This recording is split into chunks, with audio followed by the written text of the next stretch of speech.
let's get this show on the road. Can we get attendance? So Who's doing Eli is roll going call? to Yes, do I have that. attendance. Okay. He's got it. Are you gonna do roll call, or are we just, are you? I've taken attendance. Oh, We're all okay, set. so we're good, okay, thank you. Hey, good to see you. Oh, everyone's saying hi. So next we have approval of the agenda, but I'd like to entertain a motion to amend the agenda on, the vote to change our November and December meetings, and so that we can make those into virtual meetings. I move to amend the agenda so that item F reads vote to change November and December AADL board meeting dates and to virtual meetings. I second. Great, any discussion? All right, thanks. This is a roll call vote. Do we have to vote on the amendment Well, first? You just call for the approval of the Approve. amendment, Yep, Okay, great. And, you're- and then we vote on the, right. yes, thank you. all right, we've got a second, and there's no discussion, so let's go ahead and do the roll call vote. Okay. Trustee Hackman, Yes. trustee Green, Yes. trustee Kleinman, Yes. trustee Leha, Yes. trustee Moore, Yes. trustee Song, Yes, trustee Vanderbroek. Yes. Motion passes. great, thank you, everyone. And I would move to approve the agenda as amended. Is that right, Josie? That's correct. Second. Any discussion? Great.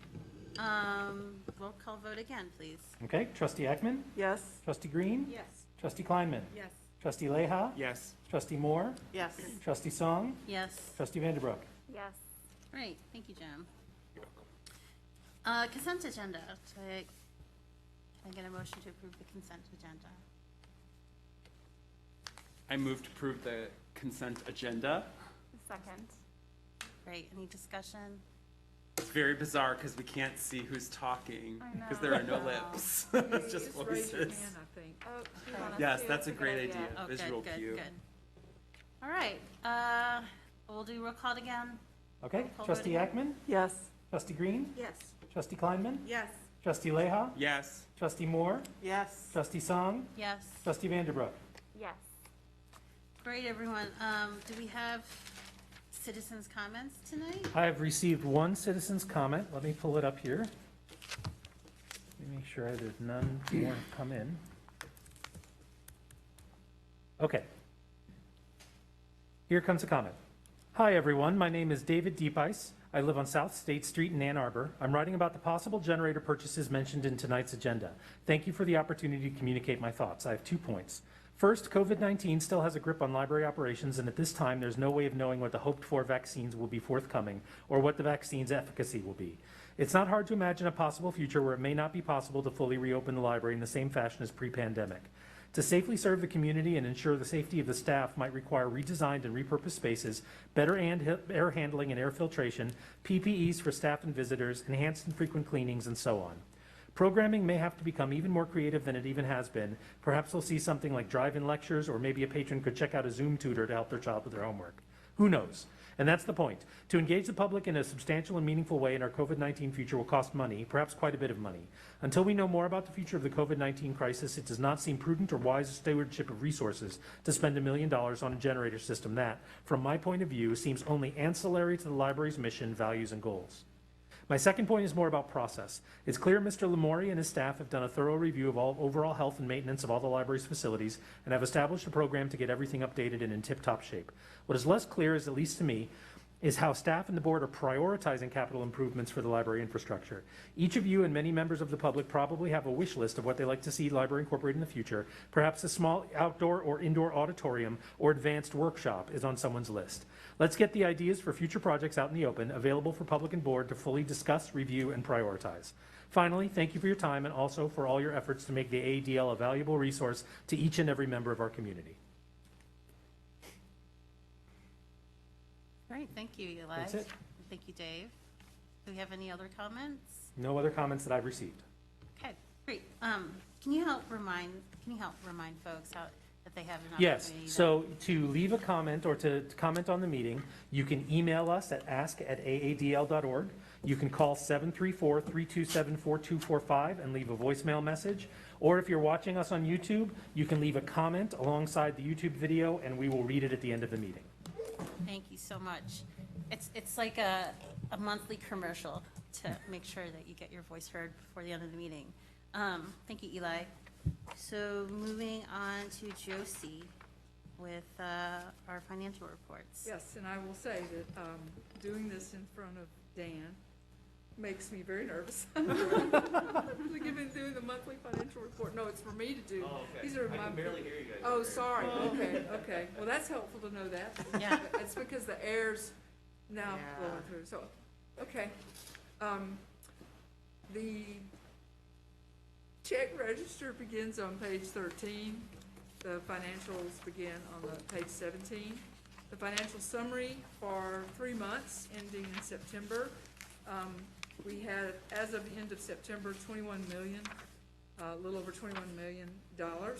And in tax receipts, by the end of that same period, we have 14 million, which is 87% of the annual budgeted tax receipts. So we're actually feeling quite positive about tax revenue for this year we're in.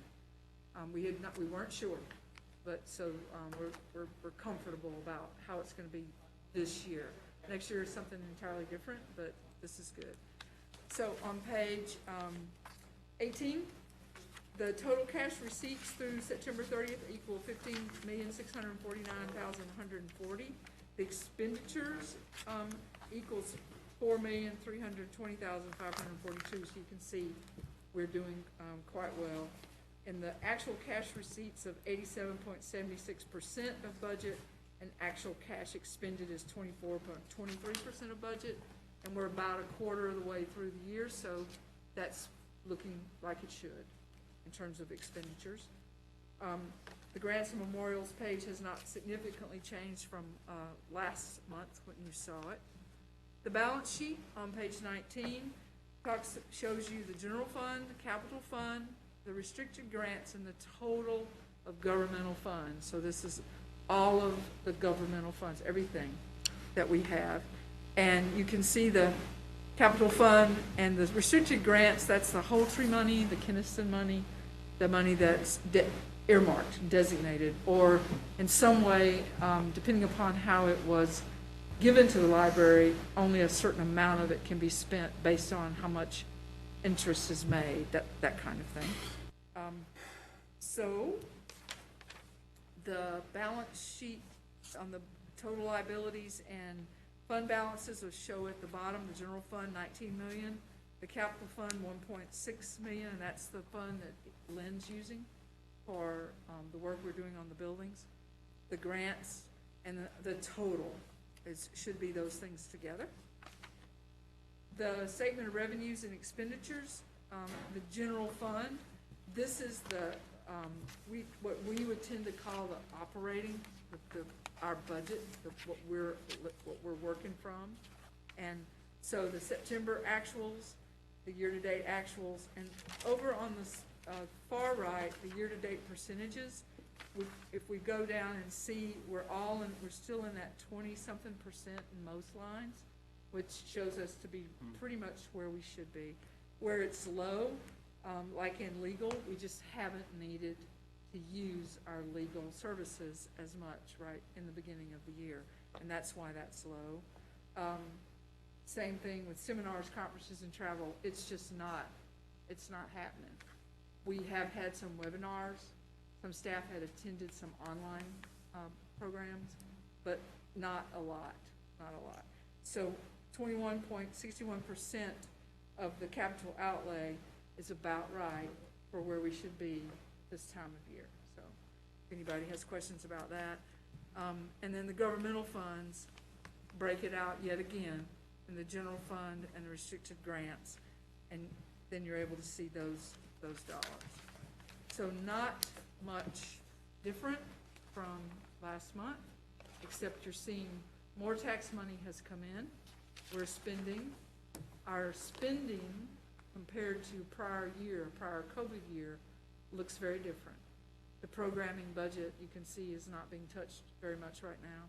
So we'll adjust as we go, and we see what, I mean, I think it's fair to say that everybody involved in the development of this budget in the spring expected it to be programming in the buildings right now. Yeah. And that we aren't is just a circumstance of the situation we're in. And so that's why it's like that. So, any questions? Thank you. Thank you very much. How about, I'll ask a question. Oh, I'll she's just, gonna ask. I only have 2 meetings left, so I'll just make Okay, the most of it. okay, How about that? all right. So the tax money that's come in is more than I think or on par with what we had expected, Yeah, right? it's a normal year. It's a normal year, Yeah, right? it's a normal year. So the things that COVID is impacting probably, we're not expecting it to hit the budget until next. Next year. Right, Yep, and I think right. Dan can probably address that better than I can when he talks about the audit, but Yeah. I'm still being told by all my county front treasurers and city folks to expect large entities, development companies, to ask for a assessment of their holdings values Right. and adjustment. And if that occurred, then we pay money back to those taxing authorities. And if that happens this year, it will happen in the spring of this year. So we could still see that coming. Right. How much, it's not clear. But then there's the impact on taxes going forward into the following year, which would be collected in the summer of next year. And that's another question mark. Right. And that's about the value in the homes and what happens with the economy over the next 6 months, Right. pretty much. Does that help you? Yes. Okay. Thank you. We don't have a magic ball, but we I can do don't. our best. All right, thank you, Josie. Thank you. Moving on to Executive Committee, we met earlier at 6:30 tonight, and asked Josie a little bit about partnerships in the community and what other communities are doing during COVID. And honestly, it was just time to see each other physically in person, so just adjusting to seeing each other. So that was it, really. It was just a quick discussion on what other communities are doing and what might be down the pipeline for the library. But did I miss anything? Did anyone? No, I'll talk about one briefly later in the meeting, my director's report about a possible partnership in this community that we are already looking into. Great. Corinne or Jim, am I missing anything from my quick meeting? No? All right. Thank you. Moving on to Budget and Finance Committee, Darm. Yep. Hi. I had to look for you. Just look for the glasses and that. We met last Tuesday with Yo and Yo to get the audit report, which you guys will be hearing about shortly. That's pretty much what we covered. Victoria, do you have anything to add? Okay, that's it. Great, thank you. Policy Committee, Irene. All right, so we met, I don't know, a little over a week ago, I don't know the exact date, and Josie and Eli brought proposed changes. We recommended the changes and they sort of put them into the text for us. You can see them on pages 27 through, I think, 32, right? So in red, the proposed changes are in red, with the most changes being, Actually, through 34. oh, through 34. Oh, okay, oh, yeah, okay. With the most changes being on 5.1, the behavior in the public sectors of the Ann Arbor District Library, where we really wanted there to be an intro to the rules as far as the behavioral expectations, so that it was clear that library staff were working from a welcoming perspective as far as how they applied these rules when there were concerns. And so they wrote up some great language, which we found to be a lot more welcoming to make sure that when users read this, they would understand that we're here to support, the community and make sure that they can access services and just make sure, the services are available to everyone with minimal disruptions. And so this is the opportunity, I guess, for all the other board members to read over that and let us know how you feel, whether you see any room for improvement. We're all ears, and we welcome your perspective. So you have it under new business to talk about, Okay. because what typically is we present it as proposed at 1 month and vote on it at another month. So that way you have your questions tonight, but you also have a month to bring back questions, or the committee decides to act on your question. So, Great. just to clarify. So that was the first reading, I guess. Well, you'll be talking about it later. In a while, all right. Thank you, Policy Committee. Moving on to Director's Report, Josie, please. Thank you. So, we have put out our call for artists to 8 individuals, and they've been selected by the community jury, and we're moving forward with commissions for a March installation because winter has happened. It's coming up, so it makes more sense to go out. I will say, I can't say who, but I will say that of 8 solicitations for accepting, 7 have come back, yes. So I think we're waiting on that 8th person to check their email, and if they're watching, maybe they'll do that. But people are so excited about this opportunity, and so it's going to be quite fun to see it when it goes up in March. Shelf service, we're averaging about 100 requests per week, although I don't know when Eli made that number, because I saw the shelf service emails yesterday, must have been 25 yesterday afternoon. It was pretty amazing. Wow. So you can see that Katie Kip Doan has told us how much she's enjoying this. I will say that we are getting a lot of feedback about this being so great. People are enjoying it. You can see the paper bags out here on this shelf tonight, and if you haven't used it, I recommend you try it. This is really tapping into the gifts of the staff, their knowledge, their expertise, what they love about what they do, and being able to fill a bag of things for people based on their general interests. Zoom, no-cost bookable Zoom meeting rooms for 2 or more online attendees for up to 2 hours. No frequency limits yet, and it is going.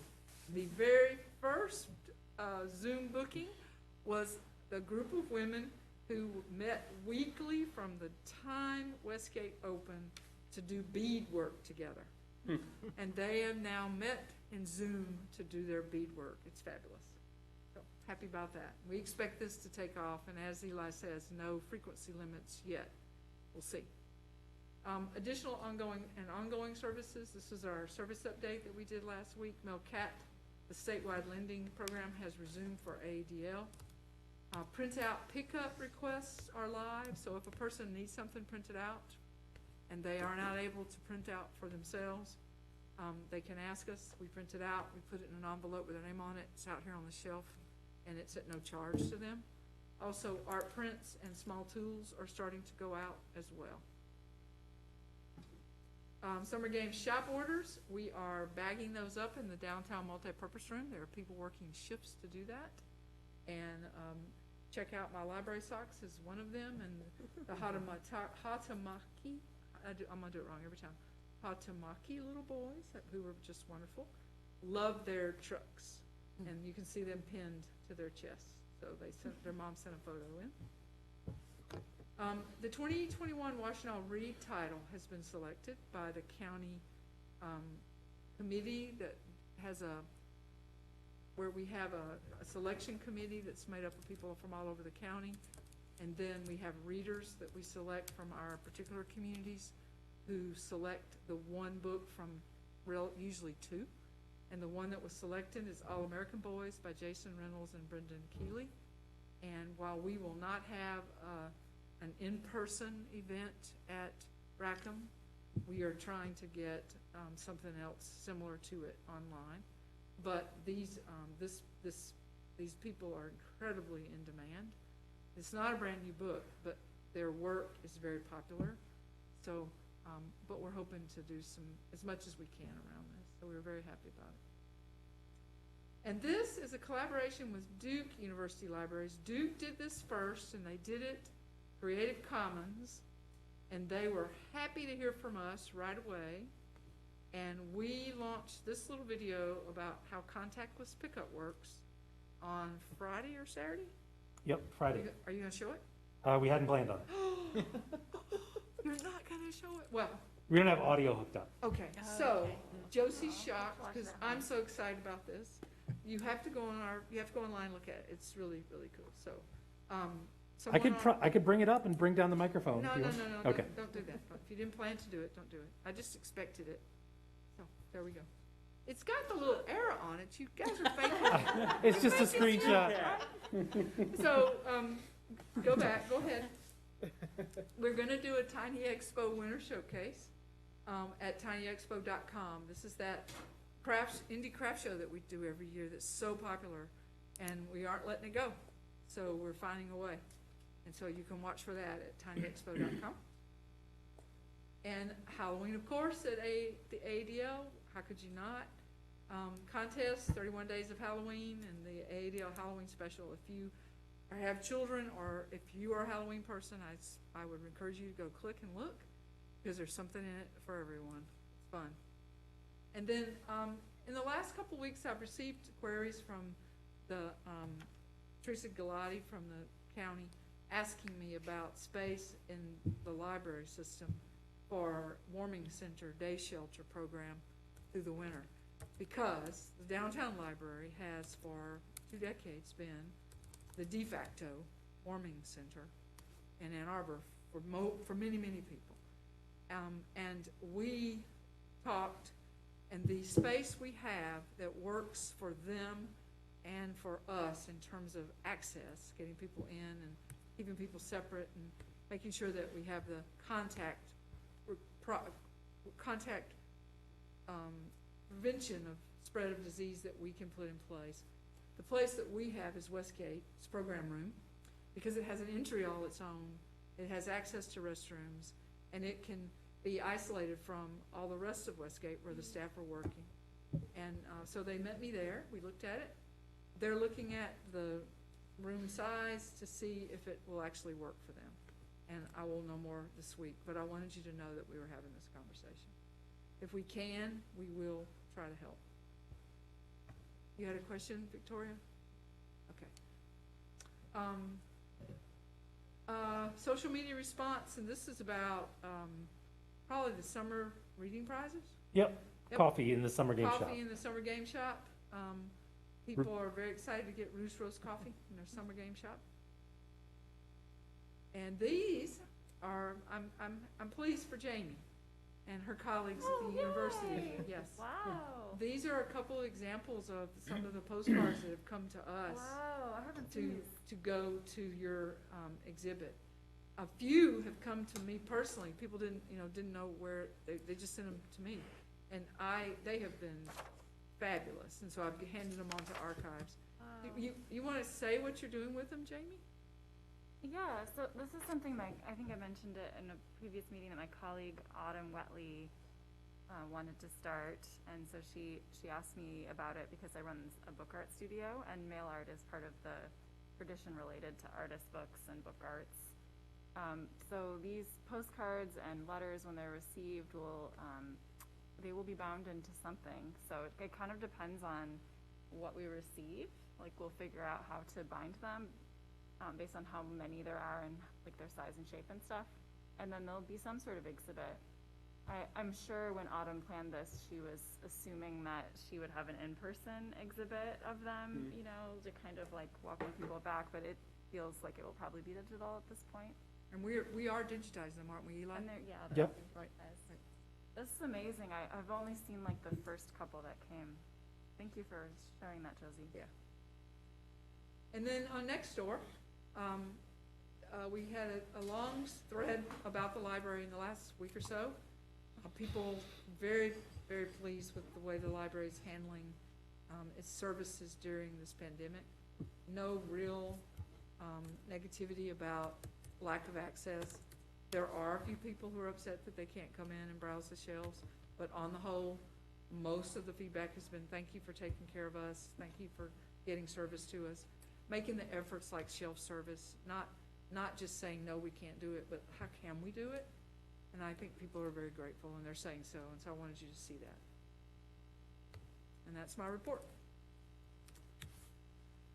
Josie, I'm so glad to see that Duke University, Durham, North Carolina is my municipal crush.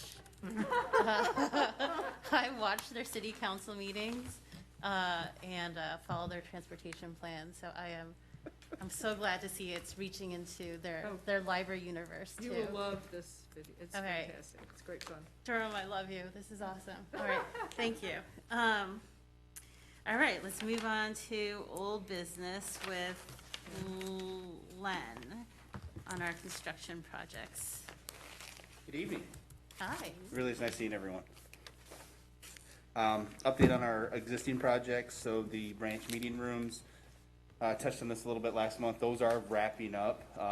We rehung the Traverwood door panels and they're operational. I met the architect this week just to go over a couple little details to make sure they're working the way we intended. So there's a couple little tweaks there, but that project's 99% done. We're really pleased with everything. The meeting room's great, and we'll be able to use it one day. The fourth floor meeting room downtown is really same, as about 98% done. Everything we're waiting on equipment-wise is either just a long lead time, or I think the cameras are back ordered. Once those arrive, we'll be able to get those in. So that project, again, is near completion. We have the youth bathrooms downtown. Demolition has been done. We're waiting on a couple things from the city. We've already submitted our plans. Really happy with the way the layout worked out, so excited to get started on that. I hope to get some construction going there in the next week or two, and hopefully next board meeting I'll have some nice slides for you guys to see some progress there. Downtown carpet, second floor starts this week, this Thursday. Our moving vendor will come in, start moving some of the shelving. The carpet installer will be in Friday, and this will take probably 2 or 3 weeks, but everything second floor will be done, including the LVT, which will be in the computer lab and the vending area. And this is the last bit of flooring downtown, and I think this is going about 6 years now that we've been working on floor by floor, area by area, and I guess the one benefit of having this extended closure is we're able to do a couple of these projects. We had planned that fall closure, so this is in line with that. So we'll get that one taken care of. And those are the construction updates. Any questions? Maybe this is a silly question, but you had planned to close downtown so you could recarpet, and there are stacks on top of that carpet. So does it affect your ability to, like, fill holes and things like that? Oh, the master of No. organization. No, it was a lot of conversation went into it of what time we're pulling holds. So they'll come in and move shelving in a way where we can still access all the material. Okay. And that's one of the reasons it took a little longer to get bids for this, because everyone I met with, it's like, yeah, you have to move it here, and then we have to be able to get to all the shelving. And then they looked at me like I was crazy, of course. So it took a little longer than usual, but we have a good vendor that we've used, and actually they moved everything in here when we did the flooring in Pittsfield. So we're really happy. But yeah, we have a plan. So the contractors will be in from 7 to 3. We won't intermingle our staff with them. They'll have to follow all the guidelines that we're following with PPEs, doing our questionnaire, and then after that time, we'll go ahead and pull the material. And the good thing is the second floor is really built on 2 sides, so we can close the door, and as they're working on one side, we still could be pulling holds, say on say where the computer lab is. So yeah, a little thought's gone into it, but without closing and still offering this service, that couldn't stop. So those conversations happen. Okay, cool. Thanks. All right, any other questions for Len? All right, thank you, Len. Alrighty. He's got the next one. Yeah, I'm Oh, saying right, that's right, you're up again. This is a big one. it is. So we have the resolution tonight for the branch generator project. So we do have some slides for this. So emergency standby infrastructure versus supplemental power, they are very different. So supplemental power, it's based on the hours of runtime. So ISO standard for emergency standby generators is 200 hours of operation annually at 80% load. So 200 hours, that's 8.3 days. Our goal is to avoid closing early and just to keep our services going no matter what we're dealing with and support those emergency services as needed. I think I'll get to that later when we talk about switching this over to LP from natural gas if we need to. But we did just have to close Mallett's Creek again a couple weeks ago for another outage. We closed for the day, and so these are the sizes: 200 kilowatt for Mallett's, 150 for Pittsfield and Traverwood. Sizing's based on the peak draw of average operation load around 50 to 75% of capacity. So that draw it's driven by the HVAC. Although Mallett's Creek is probably our most, I'd say, sustainable building with the green roof, the way it operates, the draw there is, it's the oldest building. So the DX unit or the cooling unit that's outside, the SEER rating is how that works. There's a number involved with it. The lower the rating, the less efficient it is.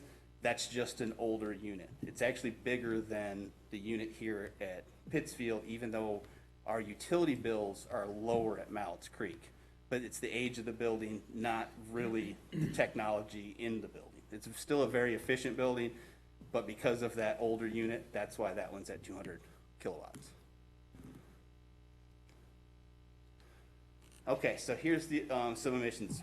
So Mallett's Creek on 200 kilowatts of natural gas at 200 hours at 80% capacity. That's 32,000 kilowatt hours. The consumption is 1,692 cubic feet per hour at 80%. So that's the consumption of natural gas. 200 hours times the consumption. So you have 338,400 cubic feet consumed.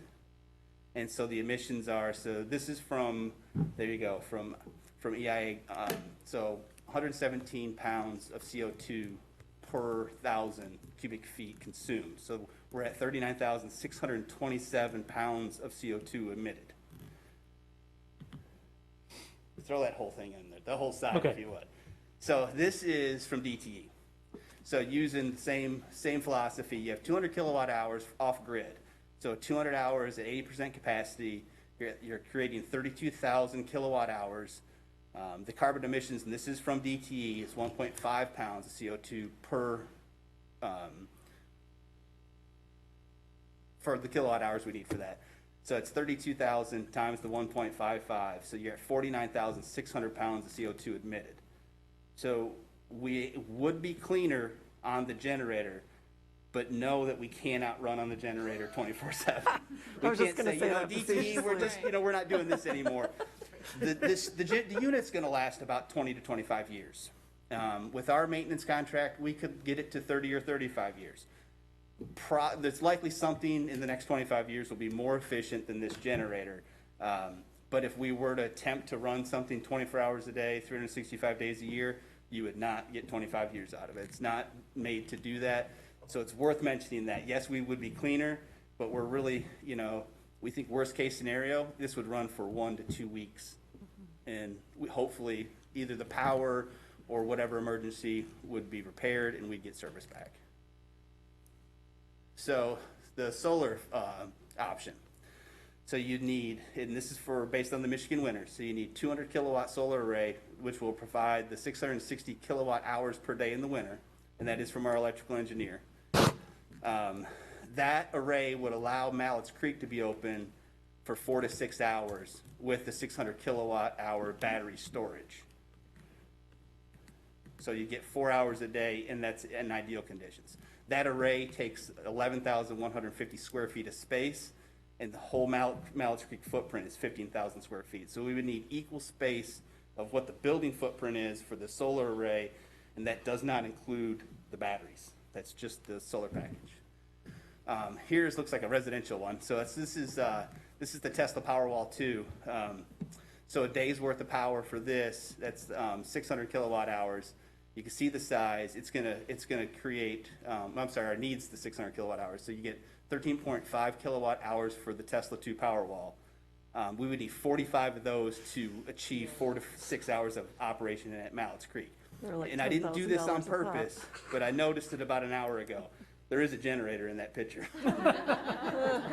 It was not deliberate. I just noticed it and I thought, well, whoever made that investment, I did this. So that unit cost about $14,000 plus install, plus the solar panels, but that's a pretty popular residential battery backup system. So this is where we're getting into places where we actually could power the building. So a solar array that would require at least 1 day's worth of winter power output storage to allow daily operation from solar during the winter, be 600 kilowatt hours. That's an experimental maritime battery in a 53-foot shipping container. We would need 2 or 3 of those for 1 day operation at Mallett's Creek. Wow. That's actually batteries. That's not the solar array. That's just the batteries. So when we talk about the 11,000 square feet of footprint it takes, you still have to have the batteries that are harnessing that energy. Natural gas standby generators can be quickly converted to propane. This was a big part of our project. A lot of people were trying to sell us on diesel. They were trying to sell us on propane, but then we'd have that storage unit. So that was quite the conversation to get where we are. These units are natural gas. It's changing over the carburetors basically to get them to propane. And this just gives us that flexibility during any emergency. We had the last winter, I know everyone remembers, we had to turn our heat down because the fire at the substation for the natural gas. Yeah. That's a scenario where we could call our mechanical contractor, have them put on the liquid petroleum carburetors and get a truck delivered and still have power in the building, even if we lost natural gas. That's it. And that's it. That's the presentation. So, questions? You knew I'd have a question. What's the square footage of the parking lot at Mallett's Creek? I'm guessing where the building is. If you moved it, I would say 40,000 square feet. And so, about a quarter of what would be required for solar, we have 4 times for parking there. Yeah. And I'm going a little bigger there. I mean, I think if I took the building and I stacked it 3 ways from the back of our property to the road, it's probably 40,000 square feet. That's the whole lot. Yeah, that's Not the basically the size whole of the lot. parking lot. Yeah, not the lot. Yes. Parking lot's about 15, 20,000 square feet. Yeah. Oh, okay, got it. The parking lot is bigger, but not 4 times bigger than. No, the parking lot's not much bigger than the building footprint. And my second question was about cost. Well, actually, I should back up. Thank you for getting all the numbers. I know you partly. I had did 'cause help, I asked questions. but you're so very I really welcome. Appreciate your putting it all together. And I could sort of, and I'm totally with you and understood why you were quick to say that this is not, even though it looks like it presents fewer emissions, it is not a long-term solution. And that's, I don't feel like I don't have any questions about that. That sort of makes sense to me. But what's the cost of solar, which is something I didn't see in the slides? We really didn't go down that path because it wouldn't deliver. So when we had those conversations, it was what's available that we could run the buildings on. Right. That was the deliverable we gave to the engineers. Okay. We want to be able to run the building as if we were open, and it did. I think that we talked about this probably, I don't know, this project's been going on so long, probably 6 months ago, when we looked at the battery banks that we have in the building now. So if we lost power right now, there's a battery bank upstairs that would give us enough emergency lighting. Every 4th light or so would stay on until those batteries were out. When we go from supplemental power to emergency power, a lot of that is about the start time of the generator, and then does it meet all of your emergency lighting requirements? These generators do, and so there was an increase there. But we asked what was available and what solar could do and what batteries could do, but once we got to the point that it just wasn't even a possibility, we didn't explore numbers for cost. Because it was 4 to 6 hours a day in optimal sunlight Yeah. conditions, which of course we wouldn't always have. And there's no way it would last for the week. That was sort of the given scope of the project. Mm-hmm. And we've had that. I mean, there's always an ice storm where we lose for a couple days. Last winter with that fire, that was a little bit different, but it does happen. I do think that because Victoria asked those questions, you showed us some very interesting things, like the experimental marine giant shipping container battery. Like, I think it's cool and good to keep, like, watching all of this. you know, Yeah. Like, because 25 years will go by quickly, and hopefully battery storage for solar will be better, or other things will come along, and it does seem good to open our minds to possibilities, even if we can't sign for them right now. Solar and batteries are changing every day. There's going to be something the next 5 years that's better, in 10 years that's better. It's that to me has been, when you look at wind and hydro, solar's been that thing that just keeps moving. It does improve. It's kind of like the LED lighting when it came out. Super expensive, and some of it was, you didn't know what the quality of the bulbs you were getting, but now, we're getting LED bulbs for our homes for just a couple dollars. I remember they were $60 when they came out for a light bulb, right? And so that's the same thing. In that 20-year span, that $60 light bulb is now $2 for our house. And so solar and batteries, that's the path that it's on. So we will have more options down the road. But we can't wait 5 years, though. No, I mean, this this generator project's been going on for, I've been here 5 years. I'm gonna say 7 years. This has been something we've been working on. The main issue with solar and battery is that it's for supplemental power generation, not emergency power generation. And if we want to engage in a project to study supplemental power generation to reduce the grid demand from the buildings, that's a different project. That doesn't give us the capability of operating for a week in the absence of public utilities. Our goal with this project was to address the issues with the grid in the community and to position the public buildings as things we can keep open when they're needed the most, as opposed to having to close just because the power's out. Right. And there was also damage from power surges, and we found that to be a big problem at Mallets Creek, and it's expensive. Yeah, we have that. It just, this has been brought up too, is where if we have a surge or dirty power, so you're getting 1 or 2 legs out of the 3 of commercial power, your systems still try to come on. They're just sitting there trying to cycle, and that's what damages the system. Usually like a energy surge, they just shut off. But when it has a little bit of power, that's what damages them. So compressors and pumps and motors, we do replace those. And we've replaced compressors at Mallets Creek a few times, that's about $20,000 every time we do it. We've talked about the emergency batteries that we have in the buildings now. Every time we replace them, that's about $11,000 per building, and then the annual maintenance cost per building is $6,800 per building. That's per year. So we're already spending quite a bit for something that's just not reliable. Yes? Sorry. I'm sorry if I missed this, but you said this is something that you've been working on for the last 5 years. So like, where does this resolution come into that longer term? What were you referring to? So when I came to work at the library, there was already, we were already working with sizing out Mallets Creek, just the length of the project. Oh, so planning. Yes, we Okay. just had those conversations. What would it take? We went to as far as almost bringing a resolution. I think it was 3 years ago, but through conversation with DTE at Mallets Creek, and we didn't have all 3 branches. We just had Mallets Creek at that time because that was the branch we had the most, I guess, difficulty or the outages. And DTE said we couldn't do it because the gas line was on Homestead Commons and it wasn't big enough to supply the building. Then we had a gas issue here where I met with the gas distribution person. I just asked that question, how could we make this happen? He pulled up the map and he said, just come off Eisenhower, don't. And so that brought the project back. Got it. Thank you. It was talking to the right person. Okay. I have one more question. Well, actually, I have 2 more questions, Lynn. So when we looked at the carbon emission numbers, and I'm going to get them slightly wrong, but it was on order of the emergency power was 40,000 and the regular power was 50,000, right? I'm assuming that the 40,000 number is likely to stay the same, that we can't look for improvements in that in 10 years.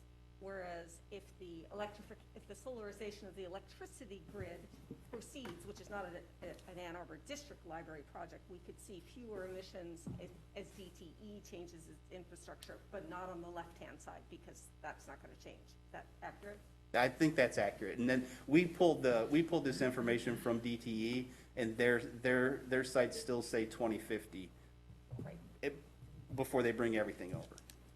And then the other thing I want to make sure I understand is, I know we're just talking about 3 branches, and I think that's because downtown, our power grid is stable, so that we aren't looking to do anything downtown because the power is pretty stable downtown. So we Well- don't identify the same need there. Yes, right? so everything downtown's underground, right? So we don't have trees, we don't have ice, different issues. The other thing is the unit to power downtown would be huge. Right. And so the fact, this was driven off of need. We talked about Westgate early on, Yeah. but again, now that's in a building that's a lease spot for us. We have the infrastructure in the building where that's kind of an easy project, but it's not the highest demand. We lose power there, for a couple hours once a year, twice a year. So through this conversation, these are the 3 branches. When we had the conversation about Mallett's Creek 5 years ago, Pittsfield and Traverwood didn't lose power off very often. We've got some new construction here, and we've had more issues at this branch in the last 3 years than we had prior to that. Same thing with Traverwood. Yeah. So we have 2 branches we don't really see a need for emergency power, and this is about filling the gap for the other 3 so that we have 5 branches.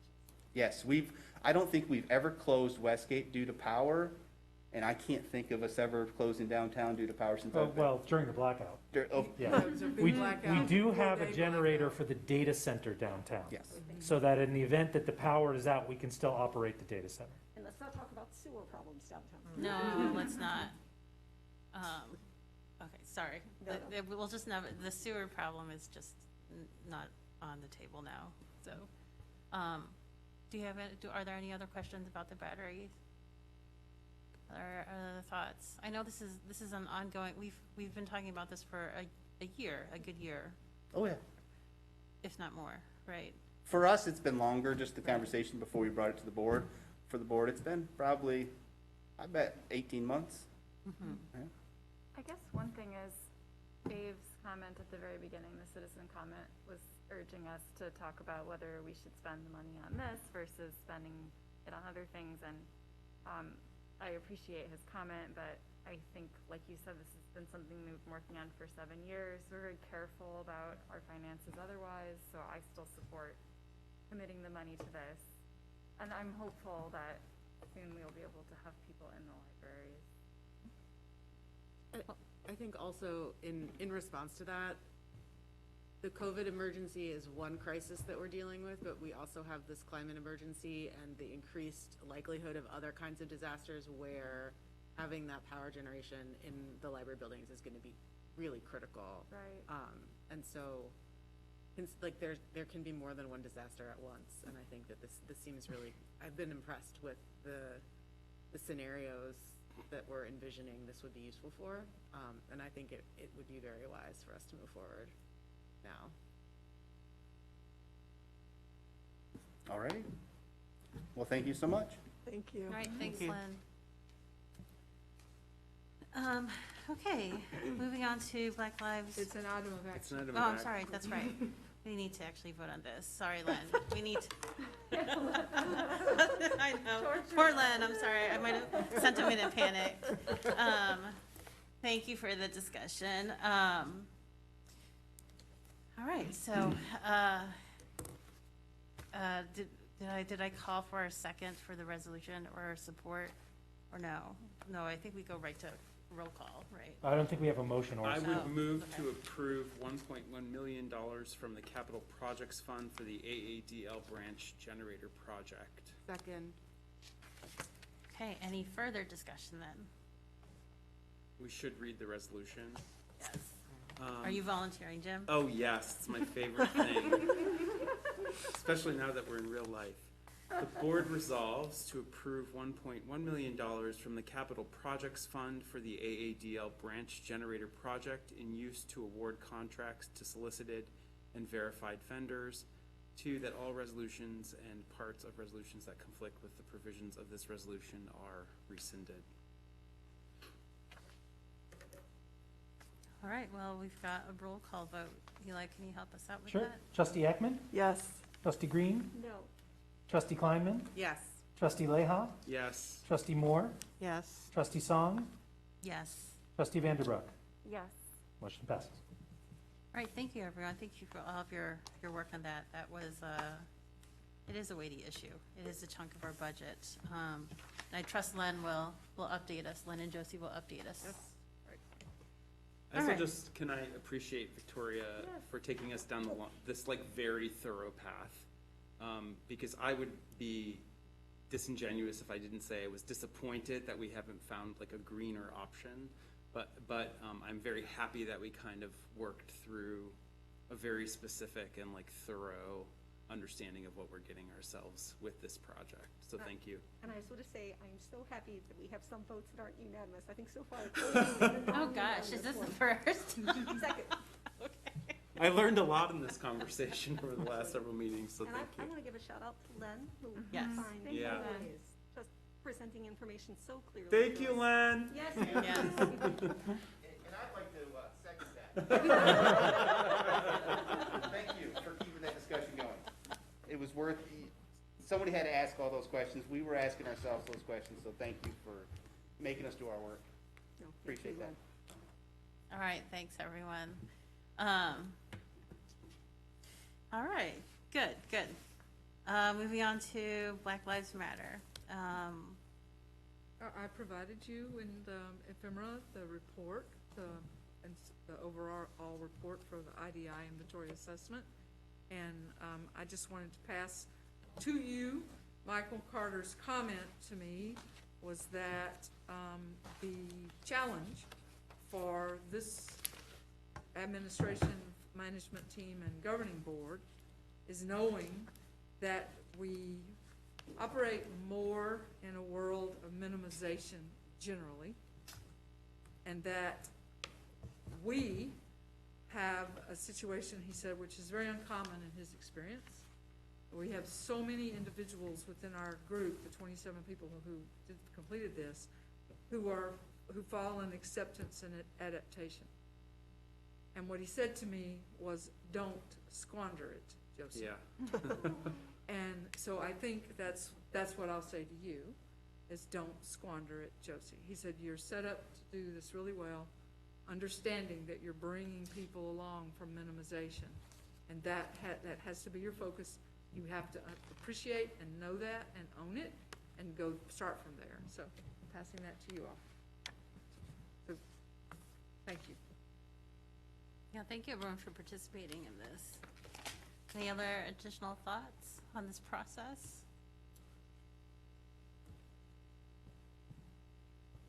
I think we're in a good position to challenge all local entities to this. I think we've raised the bar, and I'm hoping other groups will go through this process too. I think the county has gone through a similar thing, or training. Is that right, Josie? Do you know? I don't know.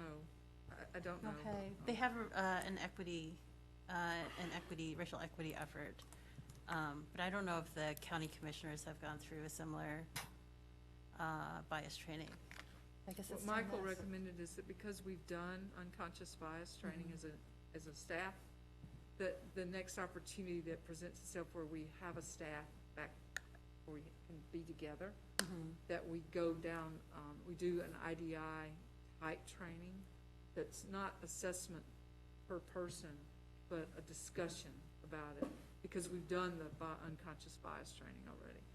And because we have, he said, the leadership reflected in this assessment to be able to do that, then we should. So, and that will be something we do when we can be together again. Good. That's something to look forward to. Any thoughts?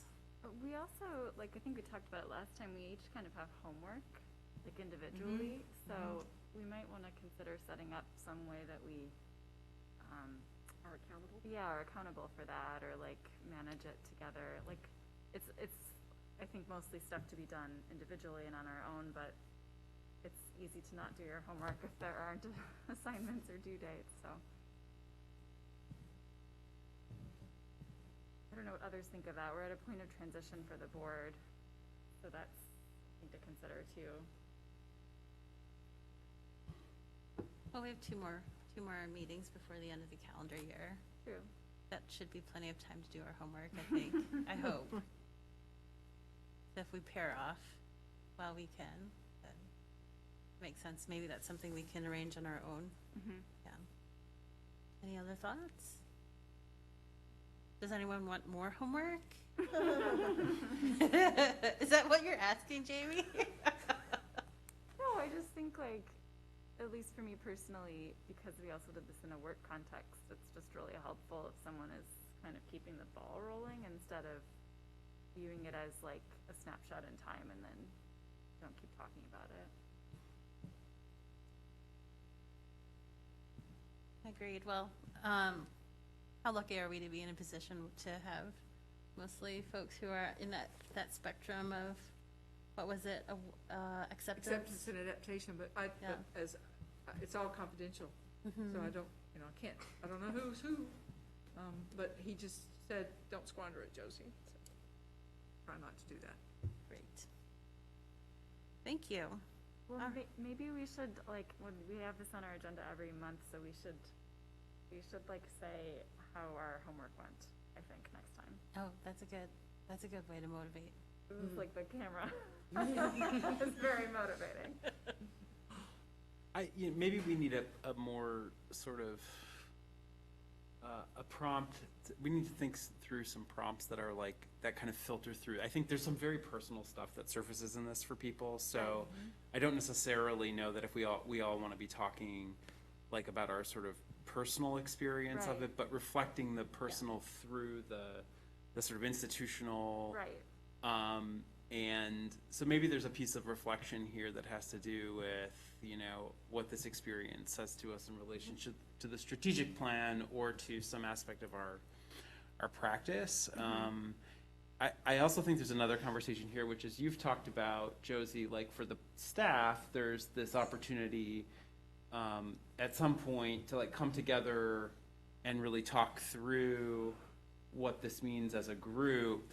And I'm kind of I will wonder, and I think like, I don't know, what we have time to act on before the end of the calendar year of like what this body wants to do next as an activity together. Right. So I'm just sort of thinking through how to respond to this idea of like the homework, which to a degree is like very, to some degree is very specific and personal. Absolutely. But how that then kind of like filters back into how we discuss about or talk about our work together.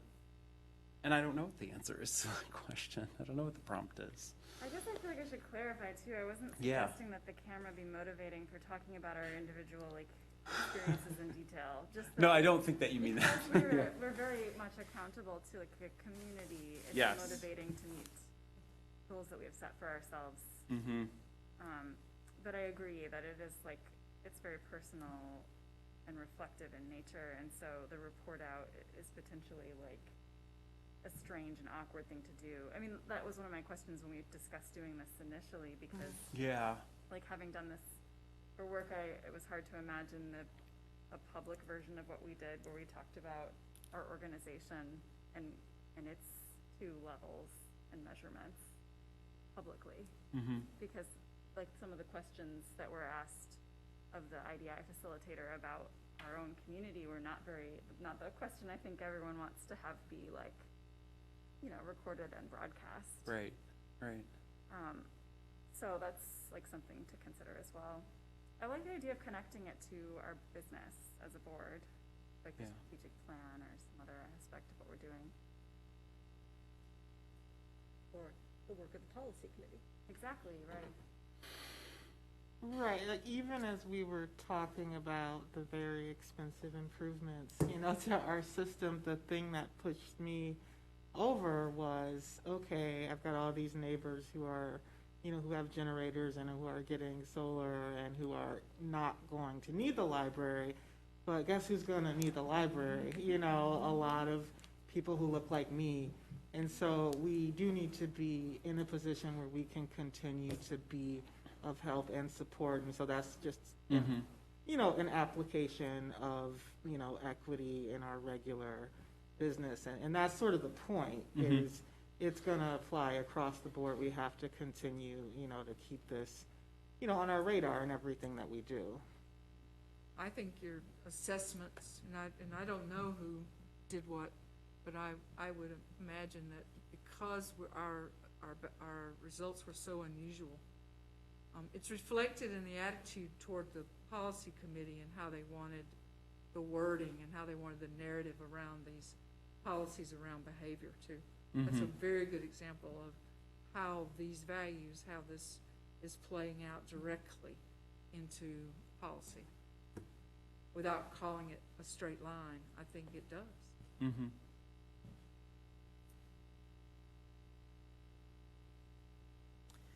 All right, good. I always love this point in the meeting because it gives us a moment of deep reflection of ourselves and the community and the work that we're trying to do. So thank you. Do we want to take some sort of action, or I don't understand exactly what to do right now? I know. We've had a good conversation. It's so I hard think- to talk to everyone about being able to see I know. Right. your faces. How about, I Also mean, to kind of not see you two. if we can ask folks to team up, you know, and have these discussions and then, you know, between 2 and 2, try to figure out, or 2 and 3. Just have a discussion amongst yourselves and see what you'd like to do at the next meeting. Okay. I hate to define it now, because it might be different with each group, right? Like maybe a reflection on a program, something happening in the community. I don't know. We haven't actually engaged each other individually in these discussions. It's been kind of like just one-on-one with the facilitator, and then the homework over email, and then this big group thing, but we actually haven't had to bounce it off of anyone. So let's try that and come back next month. Okay, great. Yeah, I like the idea of pairing up. That seems like a good idea. Okay. I don't want to do it now, because then it'd be like a, Do to vote on it. yeah. I think the informality is fine. I just want to make sure that we're being, like, we're taking, like Josie said, we're taking this opportunity to continue talking about this in a constructive way. But I think there's no need for a resolution or a formality or a lot of Right. rigor. All right. All right. Thank you, everyone. Moving on to Daniel Beardley and our auditor's report. For those of you who don't know Dan Beard from Yo and Yo, thank you. Thank you. Thanks for having me. Thank you. Sure I have my stuff here. And Dan, we placed the report and the management letter on each of your tables.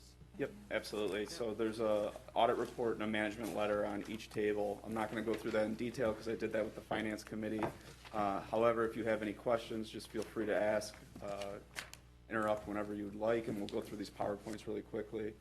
For those of you that have been through an audit before, what we do is we're coming on site to give you our opinion on whether the financial statements are materially represented so that the users of the financial statements can take them as they are. Eli, can you go to the next slide, please? So we gave you an unmodified opinion. So that's a clean audit report. That's the best grade that we can give you. I think I told the finance committee if you were to get a grade, that would be your A, the gold star. And it says right there, it's our highest level of assurance. Everything is appropriately presented in accordance with accounting principles generally accepted in the United States of America, and that we believe that the statements are free from material misstatement. Go to the next statement.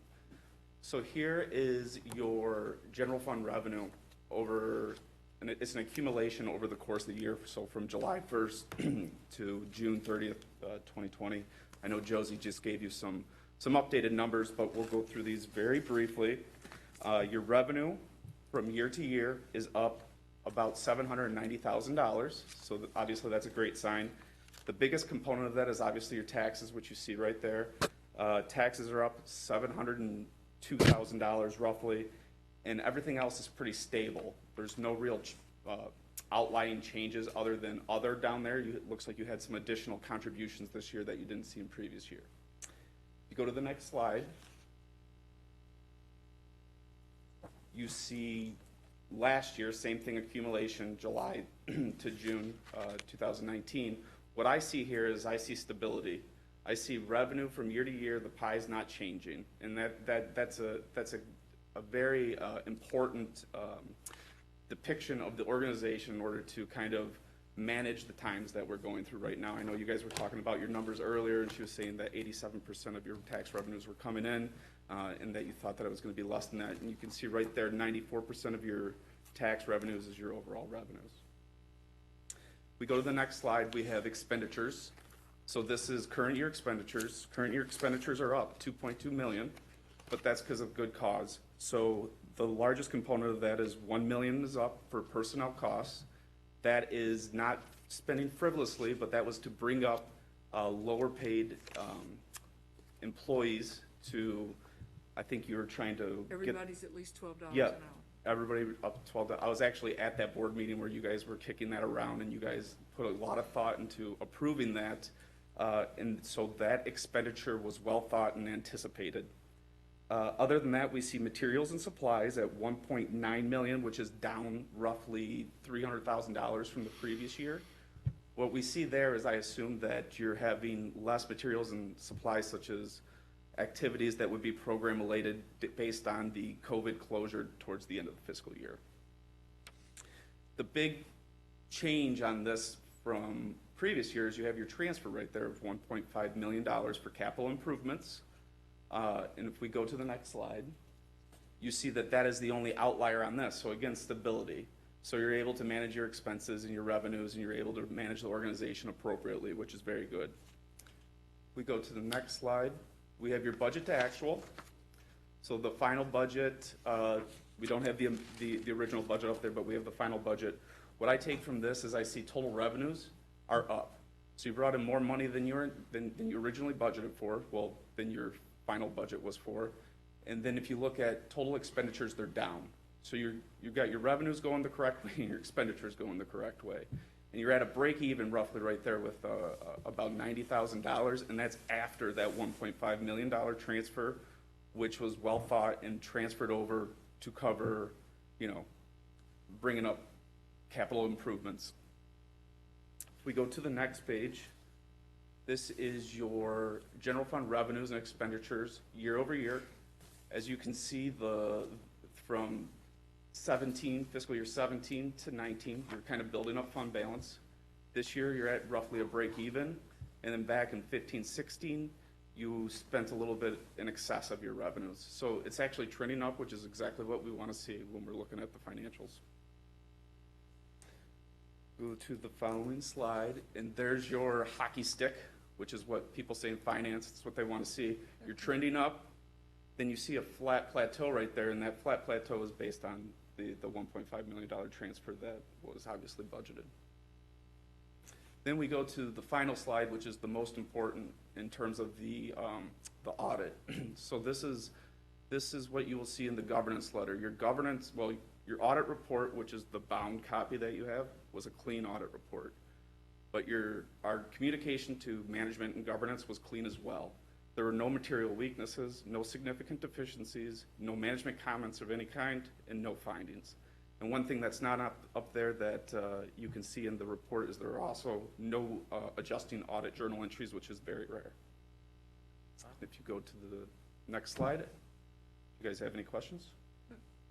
Just how rare. Just how rare for no adjustments? Yeah. Yeah, it's amazing. We just want to hear it. I would say 5% or less. Good job, Josie. It feels good. Yeah. It does. Many people involved in this in the library this year. This was not an easy year for finance, for what we had to accomplish this. And a lot of great work by a number of people, and thank you for the work you all have done to make sure that, for me and my job, it's all about the controls. and making sure the controls are in place and that controls are adhered to, and then you deal with the rest of it. You deal with the ups and downs of revenue. But if your controls are there, you can. And so, thank you. No, thank you. Thank you. Any questions? Any questions for Dan? Good job. Thank you so much. You're welcome. And thank you to the Finance Committee, too, for working with them. Thanks. This is great news, fantastic news. Got it. Okay. All right. Moving on to our resolution to accept the 2019-2020 financial audit. So motion. Is there a second? I second. Great. Is it Dharma? Do you want me to read? Oh. That was yeah. me. Oh, okay. Sorry, that was me. Yeah. Would you mind reading the resolution? Sure. Where do I start again? I always forget where I'm, should The I? board resolves. Okay. The board resolves to accept the 2019-2020 financial audit prepared by Yo and Yo CPAs, that all resolutions and parts of resolutions that conflict with the provisions of this resolution are rescinded. Any last comments or questions? All right, great. Let's go on for a roll call vote then. Trustee Ackman? Yes. Trustee Green? Yes. Trustee Kleinman? Yes. Trustee Leha? Yes. Trustee Moore? Yes. Trustee Song? Yes. Trustee Vanderbroek? Yes. Fantastic, thank you. We have an audit. Okay. Congratulations, Yes. Josie. Thank you. Yes. Great work. Yeah. Thank you. I Thank do you. actually have a question just about process and being a noob in general. How often does this happen, the audit process? Audit process is annual, but Oh, it we is have to legally have an audit every year. Okay. And this is how it's done. They do the audit work and then they present to the board, and the board accepts the audit in public. Great, thank you.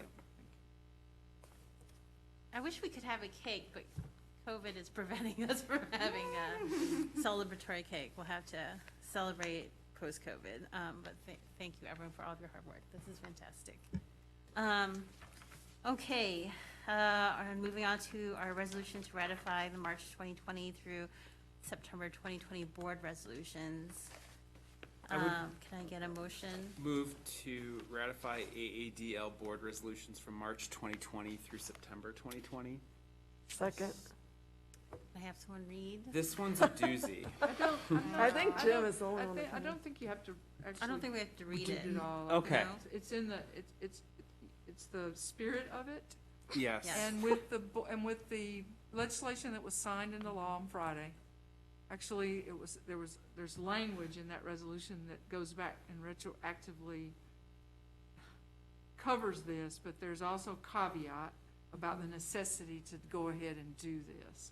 So I think if you just discuss why you're doing it and then vote it without reading all of the resolutions, you're fine. We are being exceptionally thorough Yes. in this in-person meeting, essentially re-ratifying or confirming our ratification of all of the resolutions that we have passed while we have been meeting virtually for the past, 6, 8 months, whatever it's been now. Correct. But because the executive orders were rescinded, this is just a precaution. Right. Right. Correct. Recommended by council. Yes, legal counsel has recommended this. So any questions? or I have a thoughts? question. Yes. I was appointed to the board in the first Zoom meeting. I don't think it's a resolution, but I'm just not wondering if it should be on the list in some way or not. I realize we're being very thorough. Oh, Molly's appointment. Yeah, I was thinking about But- that too. Molly, I'm trying to remember, you did your work with the clerk. Oh, that's true. I did get sworn in Yes, and everything. right. Yes, so that right. is, That's Right, the, yeah, okay, right. great. But good wasn't- question, though. But wasn't the meeting that Molly spoke to us at virtual, or did you come to that in person? No, it was the very first virtual meeting. Meeting. I never, no aspect of my boardness. So how That's- did we make that decision? You voted We voted. on appointment. Was it Yeah. not a So if we resolution? voted, it wasn't a resolution, but it was something we voted It on. was, Yeah, it's not a resolution. it was an appointment, yeah. It's an it was- appointment, which it is, was- which is just a different kind of business. But should we This was do a separate thing? Well, that says we can, if you want to, we can add it, as a An amendment. Right. Um, I don't know the resolution number, and I wouldn't be, I'd have to hunt. I know it was March, but Yeah, so, because the governor's executive order went into effect March 10th. Right, so we're trying to cover So March 10th. we're fine, Yeah. because the library didn't close until March 13th, Yeah, and your board meeting was after that, right. so. I think we're okay, Molly, because Okay. this was my appointment for your, As I said, this is a secondary step for right. being, I think I feel comfortable okay. leaving it. I just sort of Good- was it's curious. good to point out. Okay. all right. So, any other thoughts on the executive order and us trying to be cautious and make sure all this work is accounted for? All right, This let's, seems prudent. We've done a lot of work. It would be a shame to have any of it undone or questioned. It would just be a matter of someone in the community calling a question Yeah. about it, and this is why you're voting on this evening. all right, then let's go ahead and move on to roll call vote then.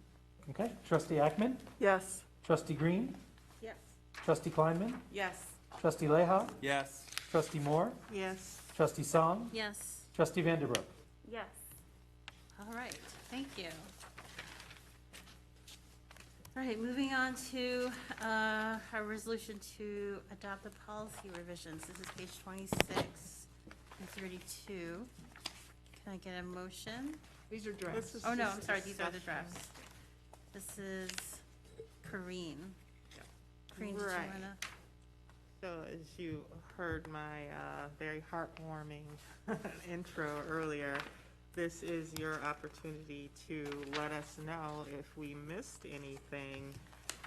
We were, like I said, really trying to better reflect the library staff's and management's attitude toward rules and implementation and how it takes appropriate discretion, and knowing about, other resources in the community when they see people who need additional support.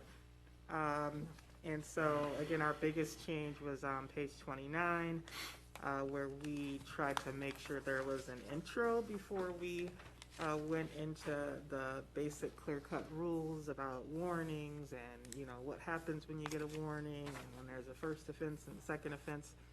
We didn't want to just jump right into that, so we wanted people to understand that first and foremost, our goal is to create a welcoming environment for everyone in the community, and to make sure staff are trained to understand that and to engage accordingly. So it should have a softer feel now when you read it, but feel free to let us know if there's anything else we can do to sort of soften the edges there.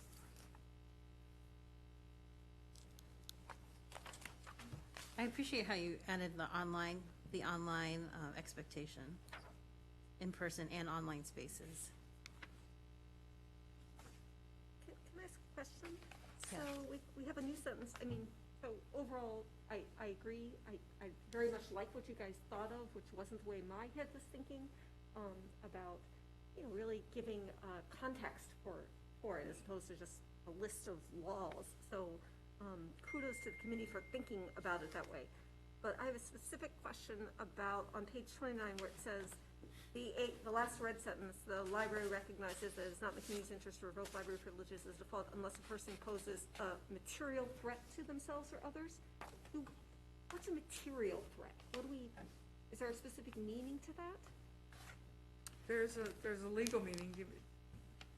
Well, I do think that is the goal, is to say that it must be something more serious, not something imaginary, something that's clear and can be articulated, which is ironic, right, in the situation.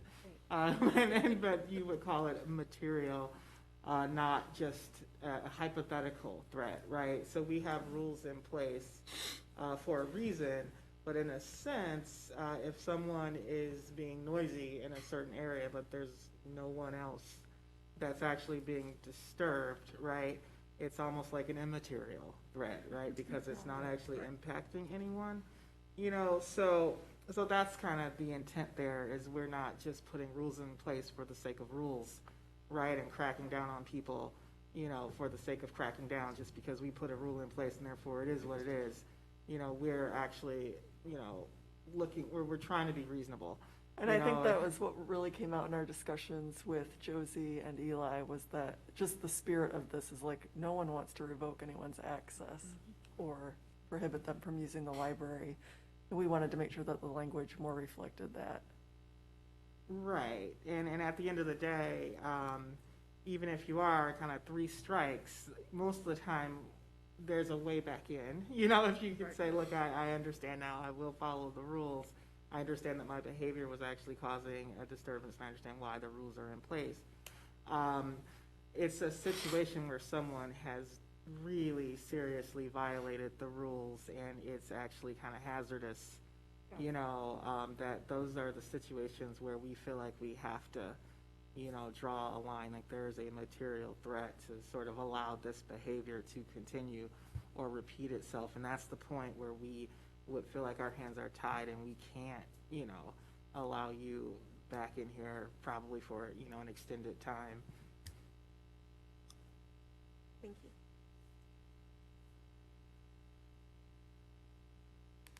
Any other thoughts? I have just one other one, which is on page 30, where we talk about prohibits all campaigning, et cetera, that would result in the disruption of normal library activities inside buildings. I was thinking about COVID-19 and our outdoor space. We've sometimes had activities outside. I was thinking about that eclipse activity, exactly. So I don't know if we want to say on library activities on library property or some such thing. We can't policy about activity that's not on our property. Yeah, I just, So, this one to says be- building. but we can't at all. So, I mean, that the rules aren't about any property that is not library property. Understood, but it just says activities inside buildings. I was just wondering if we might have activities outside of our buildings. We but don't have on our outdoor property. programming space that's on our property. And we would never have such a thing. We don't, we have as an example of the Eclipse event, none of that was on library Or property. that strawberry tea by the Friends Oh, in the garden. was in the garden at one time. I suppose if I were interpreting that, it would be inside the library because there's a wall and you can't get there unless you're in the library. I would just So I'm just leave saying, it up to you guys yeah. to think about that Well, language. we added inside the buildings to actually allow for the petitioning, campaigning, and interviewing when an approached person did not object, or would not object, or had not objected. That was not even in the policy because of the assumption that if you're in the library, that's not what you're there for. You didn't come for that. However, it might not bother everyone. And so we added the word so that they could. And then we added the sentence about not impeding access because the bigger problem is on the porches and in the doorways. So that's why we added that sentence. But I guess, I mean, until we had an outside program space, I hadn't thought about it. Yeah. I do see your point about, especially in COVID-19, like, there's a gym near me that they're doing classes in the parking lot now. Like, it seems, maybe it's not plausible, but it seems plausible to me that if we're still, unable to be near each other come spring, that we might, there might be ways to expand. I believe the library staff would come up with innovative ideas. Yeah. But I'd leave it to you guys to think about whether you want to include that. I mean, you could strike the inside buildings, and I don't think affect the spirit still that we discussed in the meeting. I mean, it's because Josie is summarizing, we actually discussed this at some length, the distinction between, like, as you're walking up, and that person is standing there with leaflets, and you can't get in the door, like, because one of my questions was, like, what it meant to, like, impede access. Does that literally mean, like, you've set yourself up in the entryway, or does that just mean that you talk to every person on their way in, and their interpretation is you talk to every person on their way in? So I think as long as we're clear on the scope and the interpretation, that's fine. And so you could get rid of inside buildings and still have that same meaning, I would think, and give you more flexibility, but I don't know, I also don't feel strongly. You do though, don't you? My goal, well, I've always felt that libraries should have some kind of a public square. It's just awkward when we don't. And so the goal was to make it more clear that it's not completely prohibited. It's just that it's the point where you're disturbing people. We've always said you're prohibited from blocking people on the way in. That's not really technically new. That's just something we wanted to highlight here because that's a tendency for people to, sign my petition on the way in or on the way out. That's a common place to do it. I mean, we have things, we go to parks, we do summer games in parks, but it wouldn't be weird for someone to walk around with a petition in a park. I don't know that that would be so disruptive, but that's an example of the library doing something, having an activity somewhere. Go ahead, Dharma. I was gonna say, I think that gets to the point where, like, is it really important that we have inside buildings? Like, can't we just leave it full stop?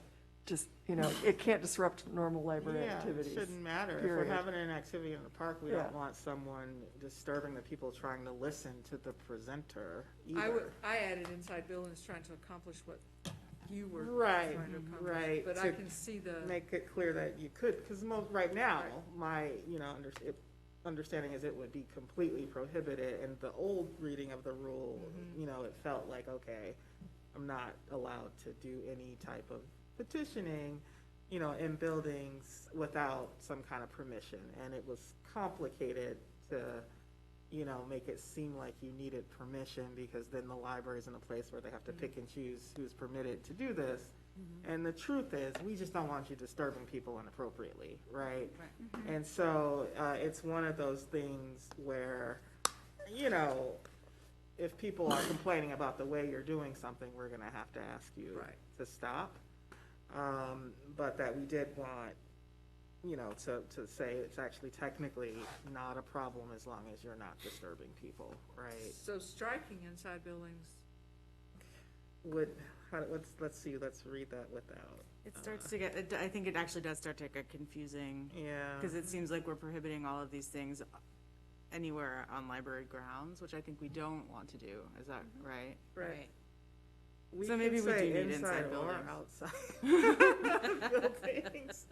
Well, but it's Adjacent okay. to. I think partly this, we're trying to say that these activities, petitioning, survey taking, are acceptable on library premises, not in the building, as long as they're not disrupting normal library activities. Is that correct? No, Wait, inside no, is okay I too, as long as they're I not think- disruptive. I think the point is that part of the sentence that says which results in the disruption of normal library activities. I think for us, it's a training issue. Our safety staff have to see this. That part of the sentence is the most important part. If it's disrupting someone, we generally know it. It's not a secret. And so I think that would be for us, on our side of things, we would train to make sure that unless we can see there's a disruption, and unless a person has complained about a disruption, we can't assume it's a disruption. Right. And so we could strike inside buildings, and then as long as we train for that way, that's how it would be interpreted and enforced. It almost seems like if you remove the comma after conduct and strike inside buildings, it's a little clearer. Because it's a little bit, does that make sense? Like, the which makes it sound like, are you qualifying it by saying that it's Right. disruptive, or are you saying that, Oh, yeah. when I think really we're saying it's allowed as long as it doesn't disrupt? Exactly. Well, maybe we should say that. Yeah, do Right. we need to Campaigning flip is it? permissible as long as. Okay, we can work on it.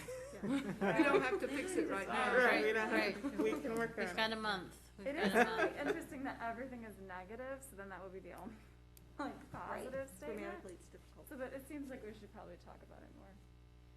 Well, there's a requires. I see a much stronger statement if we're saying campaigning, petitioning, interviewing, survey taking, et cetera, are permissible I mean, that's a very strong statement. That is a strong statement. I don't know. Because then you got soliciting and sales, which is not my goal at all. And, Right. and that would be Yes. a That was big, not my goal. that would be a big deal. We Yeah. might need two different rules there because Yeah. I think that's okay, though, to separate these out and sort of, that there are public square type activities that are permitted explicitly, and there are these other kinds of activities that are in fact not permitted ever. Yeah, I guess Right. I was pretty surprised when we had our discussion that we would be okay with people selling stuff, because it was always my assumption that that was not okay. But I realized reading this that, and also based on talking with Josie and Eli, that like maybe that was okay as long as it's not bothering someone. Sort of like Corinne's very first statement about like The public materiality. square. Right, yeah. Wow. Yeah, and that definitely changes my perception of a public square too, because I was just, you know, it's almost like going door to door. Some people don't mind politics, but if you're coming trying to sell me, you know, something for my grass, please leave me alone, right? Totally Like, right. so everybody distinguishes between what's annoying and what's not. But the truth is, if it's not disturbing anyone, why are we banning this person from not disturbing people with their cells, which is hard to imagine, but I have bought homemade cookies yeah, at the right. library. Like, and that actually might add But some you don't sell them, you personality. give them away. We also Yes, talked I about bought 'em and I gave how 'em. not every building has a lot of area for a public square. Like, it would vary where we allowed that because not every building just has space for it, so it would be limited anyway. Yeah, unlike Tiny Expo.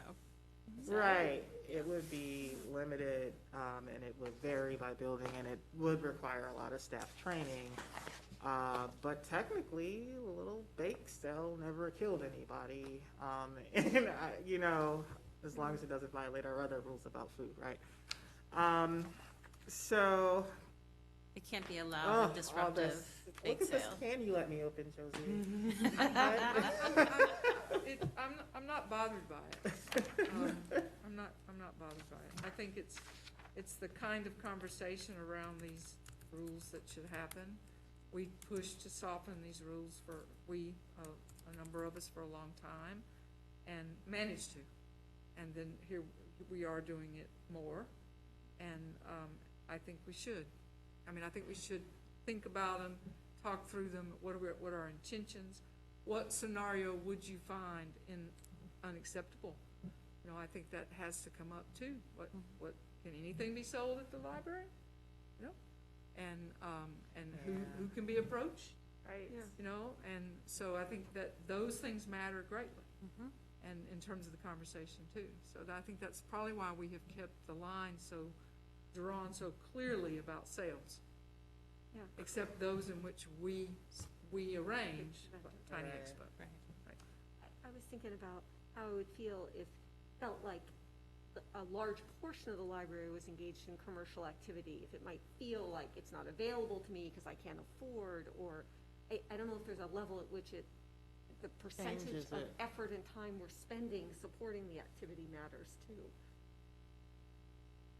I don't have an answer for that. It also makes me think about the kids policy and the intertwining of the two, you know, like, because you wouldn't want Girl Scouts wandering through the library trying to sell cookies. But Oh, that- yes, that's- we would. I don't know. We're like, wait, of course we want Girl What? Scouts. I feel like that's the difference between people who've worked in a public library and not worked in a public library. I'm sorry, I don't think you want 9-year-old girls wandering around the No. library trying to sell cookies to just anybody. Right. I'm just sorry, us. you do not. Just me. You do not, and Right. that's why this is difficult. Right. Yeah. That's why this is difficult. And you also don't want like partisan politics being No, front and center in the library, so. not in the sense of it being, like. Right. Right, Yeah. this reminds me of, we also talked about the exhibits policy, you know, like, because part of it is that there's like this question of people thinking about art and free speech, but then there's also like, you choose to go to UMA, and you expect to be confronted by questions possibly that you might find, might disturb you, maybe. Yes. But when you come here, you would have a different assumption about how you'll spend your time or what you might see. And so like we might make different decisions about what to display because people have different expectations coming here. Right. And I think that's super similar when it comes to like being approached by politicians but we have a clause here that says that if you're disturbed, that's enough. Stop it. But saying you're disturbed can be an action that not everyone is comfortable doing. True. Right, right. I don't know, Ann Arborites are pretty vocal about whether they are not disturbed. I think we can rely on them to communicate to us. And we talked about this kind of also, how some of it we just might not be able to see until we change the policy, because some of it you just can't predict all of it.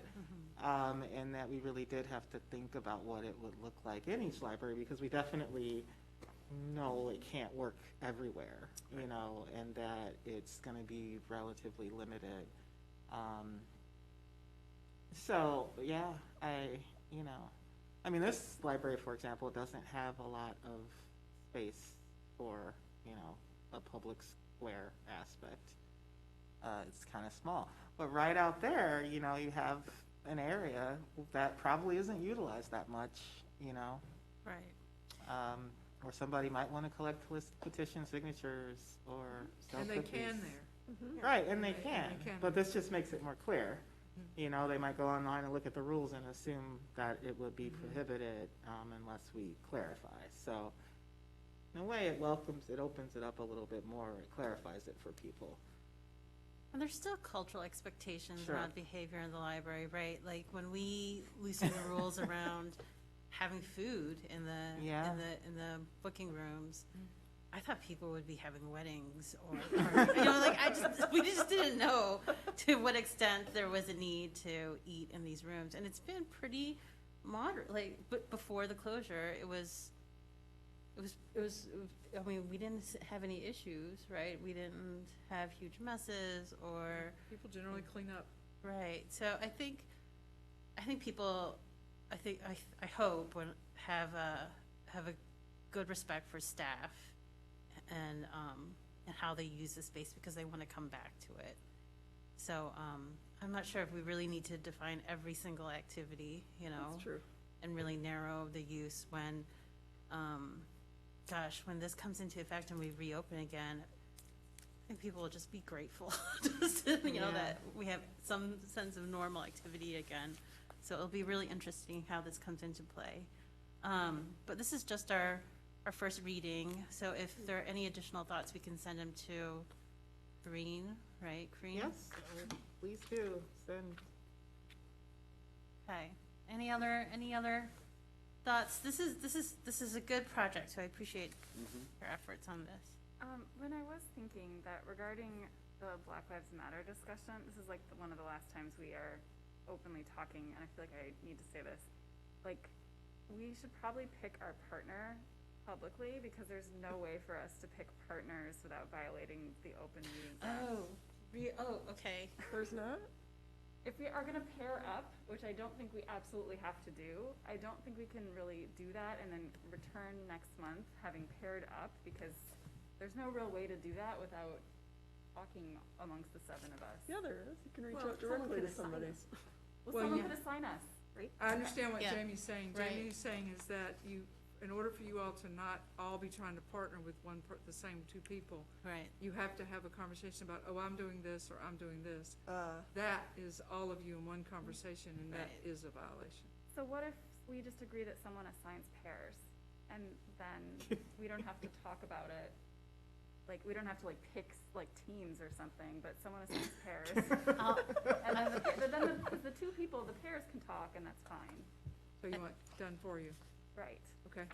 Is that okay, Lynn? Yeah, that's totally okay. Who gets I mean, Jamie since she's really into the homework? I'm sure we can randomly assign each do a other. random thing. Yeah, we'll Yeah. do like a random generator or something.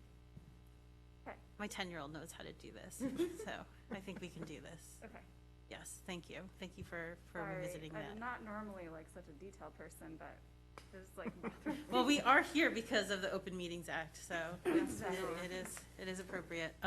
But getting back to this particular agenda item, are we good to go then on this, and then to email Corrine if you have any additional thoughts, and then hopefully we can get to a point where next month we'll have a resolution to vote, right? Is that our goal? And please just email to Corinne, not to the committee, because that is its own other Open Meetings Act problem. But just let Corinne know. Thank you. Or wait, am I wrong on the timing? Is this something that's until the end of the year that we're working on? Or a resolution next month? You can vote it next month, you can vote it in December. I mean, Okay. it's whenever you're ready. Okay, We have a little time. okay. The language for the resolution is already here. Yes, that's right.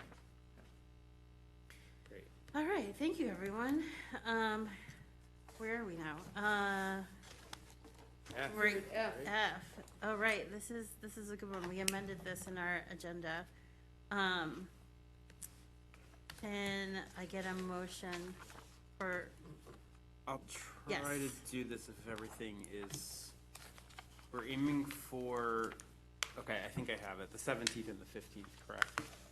That's yes. correct. Yes. So I would move that we change the date of the November board meeting to November 17th, 2020, and the December board meeting to December 15th, 2020, and that both of these meetings be held virtually via Zoom.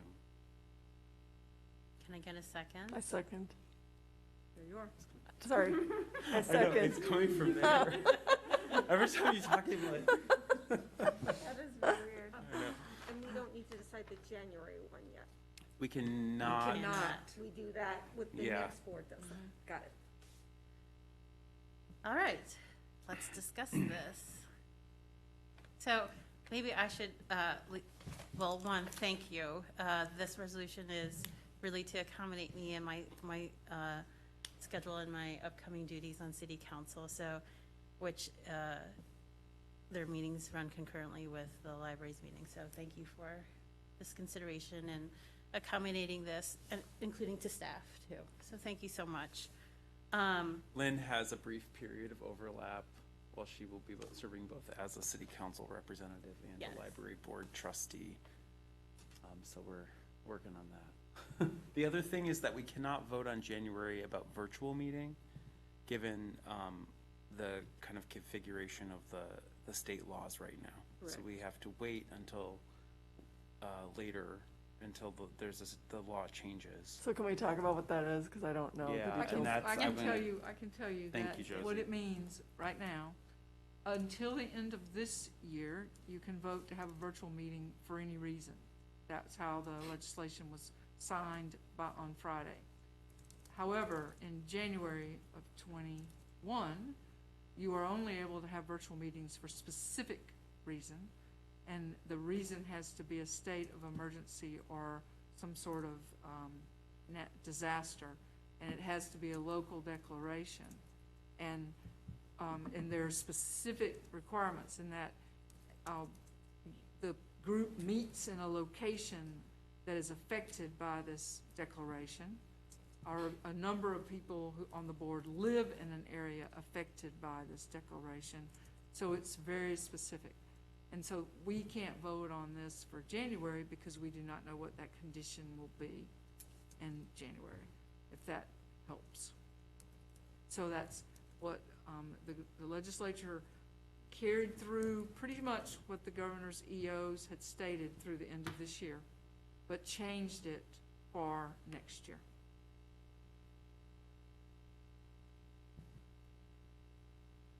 Does that help?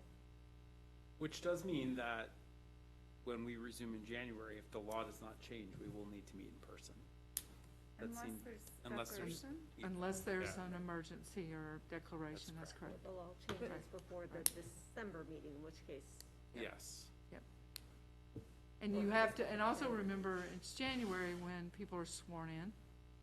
And so, that's another aspect of this too, that we'd have to work out legally, and to make sure that we've already have a good example of how that's done. So, the big point is, we're gonna decide for 2 months because that's reasonable, and we'll see what happens in the future. That's what we're allowed to do right now, yes. So, do we think it's likely that Washtenaw or Ann Arbor would declare a state of emergency if they haven't already? Well, the State Department of Health and Human Services have, and Washtenaw County has agreed with that. So right now, we have that. Oh, okay. I see, so Okay. unless something changes. That's correct. In January, we will be able to move Yes. forward. Okay. All right, great. Sorry, it's just so confusing. It is. And a lot of things will change in January too, so we'll just have to lean on our general counsel to keep us updated. This is just a small point, but when we voted on this last time, we also said that all of our votes would be roll call votes. I think that made it easier, the electronic participation, to make sure. Well, in Zoom, if you look at the new rules, there's very specific rules about how members introduce themselves at the beginning of a Zoom meeting, and how voting has to occur, and how the public can interact in real time directly with the board. We'll work that out. Yep. All right, any other thoughts before we go to vote? I will miss seeing everyone in this nice cafe lighting in person. With no facial expressions. Right, I don't know who's speaking. I have to look all around. But thank you. All right, Eli, can you lead us in a vote, please? Sure. Trustee Ackman, Yes. Trustee Green, Yes. Trustee Kleinman, Yes. Trustee Leha, Yes. Trustee Moore, Yes. Trustee Song, Yes. Trustee Vanderbrook. Yes. Thank you, everyone. All right, Eli, do we have any citizens' comments? No more have arrived. Let me check YouTube We real didn't quick. get any in paper out there, did we? Okay. Nope, all clear. None on YouTube. Well, let me just thank staff for making this happen. I know it's difficult to, for setting this up, setting up all the tech, coming out here. This is what this is the expectation that we have. This is the environment, the working conditions that our staff undergoes, right? So I think I'm glad that everyone's here in support of staff who come in our branches, socially distant, trying to do their work. And for us to come in a couple hours is, I hope it's a meaningful exercise to show that we care and support. And I'd just like to point out Matt DeBay and his team are the ones who laid all this out, made all this, and lens, and the wiring, and to make it all work. Thank Yes. you. Thank you so Yeah, much. Thank you, it's really nice. All right. All right, everyone, good work, and thank you so much. Have a good night. Thank you, gentlemen. Well.